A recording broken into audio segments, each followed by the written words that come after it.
ധ്യാനത്തിലേക്ക് ഏവർക്കും സ്വാഗതം. മധ്യസ്ഥൻ എന്ന പദം നമുക്ക് ഏവർക്കും സുപരിചിതമാണ്. രണ്ടുപേരുടെ മധ്യത്തിൽ നിന്ന് അവരുടെ പ്രശ്നങ്ങളെ പരിഹരിക്കുന്നവനാണ് മധ്യസ്ഥൻ. അബ്രഹാം ലോത്തിന് വേണ്ടി ദൈവത്തോട് മധ്യസ്ഥത വഹിക്കുന്നത് വിശുദ്ധ ബൈബിളിൽ നമുക്ക് കാണുവാൻ സാധിക്കും. ദൈവത്തിൽ നിന്ന് അകന്നുപോയ മനുഷ്യനെ ദൈവത്തോട് ചേർത്ത് നിർത്തുവാൻ ജഡാവതാരം ചെയ്ത ക്രിസ്തുവാണ് നമ്മുടെ ഏക മധ്യസ്ഥൻ. ഇന്നത്തെ ധ്യാന ചിന്തയ്ക്കായി ക്രിസ്തുവിന്റെ മധ്യസ്ഥതയെ നമുക്ക് ധ്യാനിക്കാം.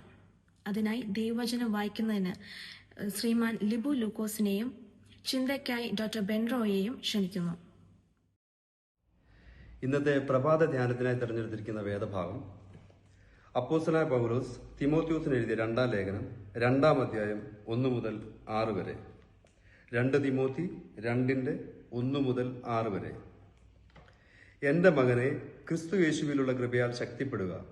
നീ പല സാക്ഷികളുടെ മുമ്പാകെ എന്നോട് കേട്ടതെല്ലാം മറ്റുള്ളവരെ ഉപദേശിപ്പാൻ സമർത്ഥരായ വിശ്വസ്ത മനുഷ്യരെ ഫലമേൽപ്പിക്കുക. ക്രിസ്തു യേശുവിൻ്റെ നല്ല ഭടനായി നീയും എന്നോടുകൂടെ കഷ്ടം സഹിക്കുക. പട ചേർത്തവനെ പ്രസാദിപ്പിക്കേണ്ടതിന് യാതൊരു പടയാളിയും ജീവനകാര്യങ്ങളിൽ ഇടപെടാതിരിക്കുന്നു. ഒരുത്തൻ മല്ല് കെട്ടിയാലും ചട്ടപ്രകാരം പോരായ്കയിൽ കിരീടം പ്രാപിക്കുകയില്ല. അധ്വാനിക്കുന്ന കൃഷിക്കാരനാകുന്നു ആദ്യം ഫലമനുഭവിക്കേണ്ടത്. ദൈവനാമത്തിന് മഹത്വം ഉണ്ടാകട്ടെ. വെളിപ്പാട് 3:20 നമ്മുടെ അടുക്കലേക്ക് പാപികളെ തേടി വരുന്ന യേശുക്രിസ്തുവിൻ്റെ വരവിൻ്റെ വിവിധ വശങ്ങളാണ് നാം ഇപ്പോൾ ധ്യാനിച്ചുകൊണ്ടിരിക്കുന്നത്. ഇന്നത്തെ ധ്യാനത്തിന് ഉപയോഗിക്കുന്ന വചനം അപ്പോസ്തലനായ പൗലോസ് തിമോത്തിയോസിന് എഴുതിയ 1-ാം ലേഖനം 2-ാം അധ്യായം 5-ാം വാക്യം. അതിൻ്റെ 2-ാം ഭാഗം ദൈവത്തിനും മനുഷ്യർക്കും മധ്യസ്ഥനും ഒരുവൻ. എഫെസോസ് സഭയുടെ ഉത്തരവാദിത്തം കൈകാര്യം ചെയ്യുന്ന വിശ്വാസത്തിൽ നിജപുത്രനായ തിമോത്തിയോസിന് പൗലോസ് അപ്പോസ്തലൻ നൽകുന്ന ഉപദേശങ്ങളും നിർദ്ദേശങ്ങളുമാണ് ഈ ലേഖനം.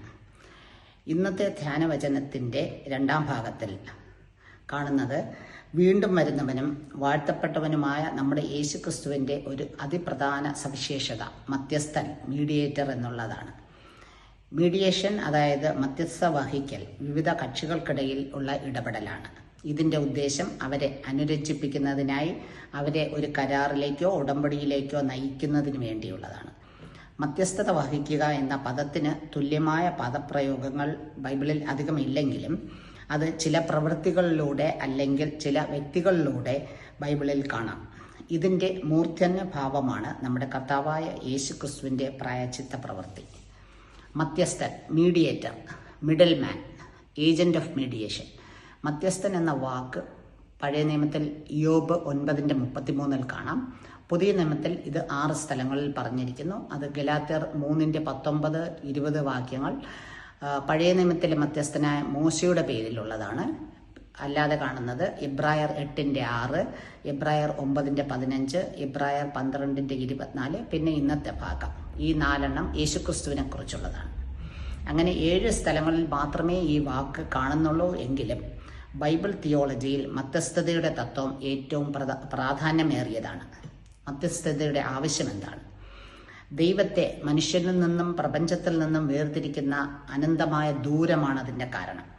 അതുപോലെ അവരെ യോജിപ്പുള്ള ഒരു ബന്ധത്തിലേക്ക് കൊണ്ടുവരണമെന്നുള്ള ദൈവത്തിൻ്റെ കൃപ, അതായത് ദൈവ സ്നേഹമാണ് ഇതിൻ്റെ കാരണം. അനന്തമായ ദൂരത്തിൻ്റെ കാരണം മനുഷ്യൻ്റെ പാപമാണ്. തികച്ചും നീതിമാനായ ദൈവത്തിൽ നിന്നും മനുഷ്യൻ അനന്തമായ ദൂരത്തിലായി. പഴയ നിയമത്തിൽ മനുഷ്യർ ദൈവത്തോട് സംസർഗം ചെയ്തത് വിവിധത്തിലാണ്. ഒന്നാമത്, ദൈവത്തോട് നേരിട്ട് അപേക്ഷിക്കുന്നത് കാണാം. ഉദാഹരണമായി ദാവീദ് രാജാവിൻ്റെ പല സങ്കീർത്തനങ്ങൾ നമ്മൾ വായിച്ചാൽ മനസ്സിലാകും. 2, മൃഗങ്ങളുടെ യാഗം അർപ്പിക്കുന്നതിലൂടെ പാപപരിഹാരത്തിന് ആയി യാഗങ്ങൾ കഴിക്കുന്നു. 3, ന്യായപ്രമാണത്തിലൂടെ, ദ മൊസൈക് കവണന്റ്. പഴയ നിയമത്തിലെ ഏറ്റവും പ്രധാനപ്പെട്ട മധ്യസ്ഥൻ മോശയാണ്. പുറപ്പാട് 33:11 മുഖാമുഖം കണ്ട് സംസാരിക്കുന്ന മനുഷ്യൻ, കൂട്ടുകാരനോട് സംസാരിക്കുന്നത് പോലെ സംസാരിക്കുന്ന മോശയെ കാണാം. 4, പ്രവാചകന്മാരിലൂടെ, ശമൂവേൽ വരുന്നതോടുകൂടി പ്രൊഫറ്റിക് മീഡിയേഷൻ ആരംഭിക്കുന്നു. 5, പുരോഹിതന്മാരിലൂടെ. പുരോഹിതന്മാരിൽ തന്നെ high priest is the mediator. ഈ ഹൈ പ്രീസ്റ്റ് യേശുക്രിസ്തുവിൻ്റെ ഒരു മുന്നോടിയാണ്. യേശുക്രിസ്തു ഈസ് ദ പെർഫെക്റ്റ് മീഡിയേറ്റർ. 6, രാജാക്കന്മാരിലൂടെ. യഹോവയാണ് ഇസ്രായേലിൻ്റെ ഒരേ ഒരു രാജാവ്. യഹോവ അഭിഷിക്തന്മാരായ രാജാക്കന്മാരുണ്ട്. They are the visible representation of the invisible divine king. ഉൽപ്പത്തി 14:18 ശാലേമിൻ്റെ രാജാവും ദൈവത്തിൻ്റെ പുരോഹിതനുമായ മൽക്കീസേദെക്കിനെ കാണാം. മൽക്കീസേദെക്ക് യേശുക്രിസ്തുവിൻ്റെ പൗരോഹിത്യത്തിൻ്റെ ഒരു പ്രോട്ടോടൈപ്പ് ആണ്. മേൽപ്പറഞ്ഞ എല്ലാ വിവരണങ്ങളും, അതായത് ദൈവത്തോട് നേരിട്ട് സംസാരിക്കുന്നത്, പാപപരിഹാര യാഗം കഴിക്കുന്നത്, ന്യായപ്രമാണത്തിൻ്റെ പൂർത്തീകരണം, പ്രവാചകൻ, പുരോഹിതൻ, രാജാവ്, ഇവയെല്ലാം ഒരുമിച്ച് സംഗ്രഹിച്ച ഒരു വ്യക്തിയാണ് നമ്മുടെ വാഴ്ത്തപ്പെട്ട യേശുക്രിസ്തു. യെശയ്യാവിൻ്റെ വിവിധ അധ്യായങ്ങൾ, ഇരമ്യാവിൻ്റെ വിവിധ അധ്യായങ്ങൾ യേശുക്രിസ്തുവിന് പല പേരുകൾ നൽകിയിട്ടുണ്ട്. ഇസ്രായേലിൻ്റെ രാജകീയ രക്ഷകൻ, കഷ്ടപ്പെടുന്ന ദാസൻ, പാപപരിഹാര യാഗമായവൻ എന്നിങ്ങനെ. പുതിയ നിയമത്തിൽ ലോകത്തിലെ സർവ്വജനത്തിൻ്റെയും പ്രതിനിധിയായ മനുഷ്യപുത്രൻ എന്ന ഏക മധ്യസ്ഥനിലൂടെയുള്ള പാപപരിഹാരം പറയുന്നു. ഇത് ദൈവത്തിൻ്റെ ഒരു മർമ്മമായി അപ്പോസ്തലനായ പൗലോസ് 1 കൊരിന്ത്യർ 2:7 പറയുന്നു. ദൈവം ലോക സൃഷ്ടിക്ക് മുൻപേ നമ്മുടെ തേജസ്സിനായി മുൻ നിയമിച്ച ഈ നിർമ്മിച്ചതും മറഞ്ഞിരിക്കുന്നതുമായ ദൈവത്തിൻ്റെ ജ്ഞാനമത്രേ. ഇരമ്യാവ് 31:34 അവർ ആബാലവൃത്തം എല്ലാവരും എന്നെ അറിയും, ഞാൻ അവരുടെ അകൃത്യം മോചിക്കും, അവരുടെ പാപം ഓർക്കുകയുമില്ല എന്ന് യഹോവയുടെ അരുളപ്പാട്. ഇത് എങ്ങനെ സാധ്യമാകും? യേശുക്രിസ്തു എന്ന പരമ മധ്യസ്ഥനിലൂടെ മാത്രമേ ഇത് സാധിക്കത്തുള്ളൂ. അപ്പോസ്തല പ്രവൃത്തി 4:7 മറ്റൊരുത്തനിലും രക്ഷയില്ല, നാം രക്ഷിക്കപ്പെടുവാൻ ആകാശത്തിന് കീഴിൽ മനുഷ്യരുടെ ഇടയിൽ നൽകപ്പെട്ട വേറൊരു നാമവുമില്ല. 1 പത്രോസ് 3:18 നമ്മെ ദൈവത്തോട് അടുപ്പിക്കേണ്ടത് യേശുക്രിസ്തു കഷ്ടമനുഭവിച്ചതായി കാണാം. 1 പത്രോസ് 2:5 യേശുക്രിസ്തു മുഖാന്തരം നാം വിശുദ്ധ പുരോഹിത വർഗമാകുന്നു. 1 പത്രോസ് 1:18-19 നമ്മെ വീണ്ടെടുത്തത് കുഞ്ഞാടിൻ്റെ വിലയേറിയ രക്തം കൊണ്ട് എന്ന് കാണാം.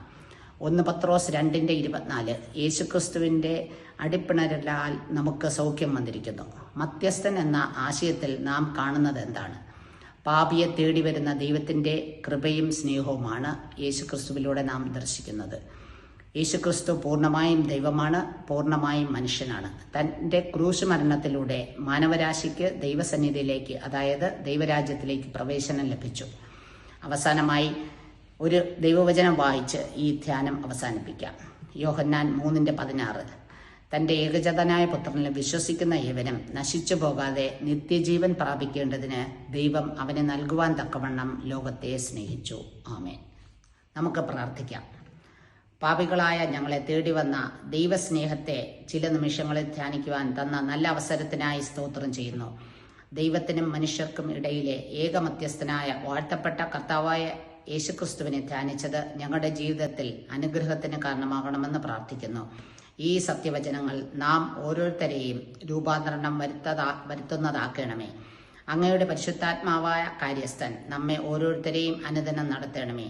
നമ്മുടെ കർത്താവായ യേശുക്രിസ്തു മൂലം പ്രാർത്ഥന കേൾക്കണമേ. ആമേൻ.